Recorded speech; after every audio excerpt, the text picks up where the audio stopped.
కార్తీక పురాణము 20వ అధ్యాయము. పురంజయుడు దురాచారుడొకట. ఓ జనక మహారాజు, చాతుర్మాస వ్రత ప్రభావం వినినా పిమ్మట వశిష్ఠునితో, గురువర్య, కార్తీక మాస మహత్యమును ఇంకనూ వినవలనడి కోరిక కలుగుచున్నది. ఈ వ్రత మహత్యమును ఇంకనూ విశేషములు గలవా అను సంశయము కూడా కలుగుచున్నది. ఈ నా సంశయ నివారణ కొరకు మరిన్ని ఉదాహరణలు వినిపించి నన్ను కృతార్థునిగా చేయుడని. ఆ మాటలకు వశిష్ఠుల వారు మందహాసముతో, ఓ రాజా, కార్తీక మాస మహత్యము గురించి అగస్త మహామునికి ఆత్రిమునికి జరిగిన ప్రసంగం ఒకటి కలదు. దానిని వివరించెదను, ఆలకించమని ఆ కథా విధానంను ఇట్లు వివరించింది.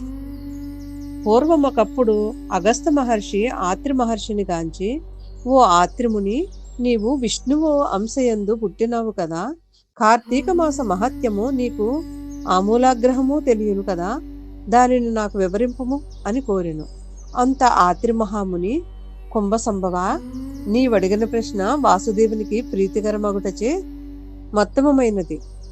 కార్తీక మాసములో సమానమగు మాసము, వేదములలో సమానమగు శాస్త్రము, ఆరోగ్య సంపదకు సాటియగు సంపద లేదు. అటులనే శ్రీమన్నారాయణుని కంటే వేరు దేవుడు ఎవరూ లేరు. ఏ మానవుడైనను కార్తీక మాసమున నదిలో స్నానము చేసినను, శివకేశవుల ఆలయమందు దీపారాధన చేసినను, లేక దీపదానము చేసినను కలుగు ఫలితము అపారము. ఇందుకొక ఇతిహాసము వినుము. త్రేతాయుగమున పురంజయుడగు సూర్యవంశపు రాజు అయోధ్య నగరమును రాజధానిగా చేసుకుని రాజ్యమేలుచుండెను. అతడు సమస్త శాస్త్రములు చదివి పట్టాభిషిక్తుడై న్యాయముగా రాజ్యపాలన చేసెను. ప్రజలకు ఎట్టి ఆపదలను రాకుండా పాలించుచుండెడివాడు.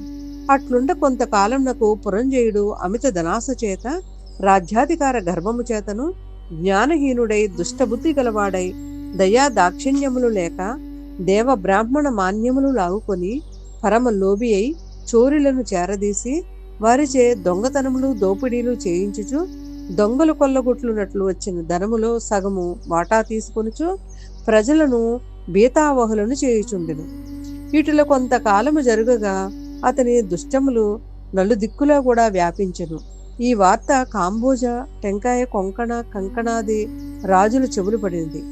వారు తమలో తాము ఆలోచించుకుని కాంబోజరాజును నాయకునిగా చేసుకుని రథ గజ త్వరగ పదాతి సైన్య బలాన్వితులైన రహస్య మార్గము వెంట వచ్చి అయోధ్య నగరమును ముట్టడించి నలువైపులా శిబిరములు నిర్మించి నగరమును దిగ్బంధము చేసి యుద్ధమునకు సిద్ధపడిరి.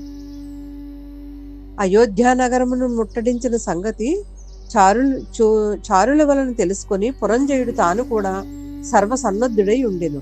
అయినను ఎదుటి పక్షము వారధిని బలాన్వితులుగా నుండుటయు తాను బలహీనుడుగా నుండుటయు విచారించి ఏ మాత్రము భీతి చెందక శస్త్ర సమ్మతమైన రథమెక్కి సైన్యాధిపతులను ఉరిగొల్పి చతురంగ బల సమేతమై సైన్యముతో యుద్ధ సన్నిద్ధుడై వారిని ఎదుర్కొని రణబేరి మ్రోగించెను.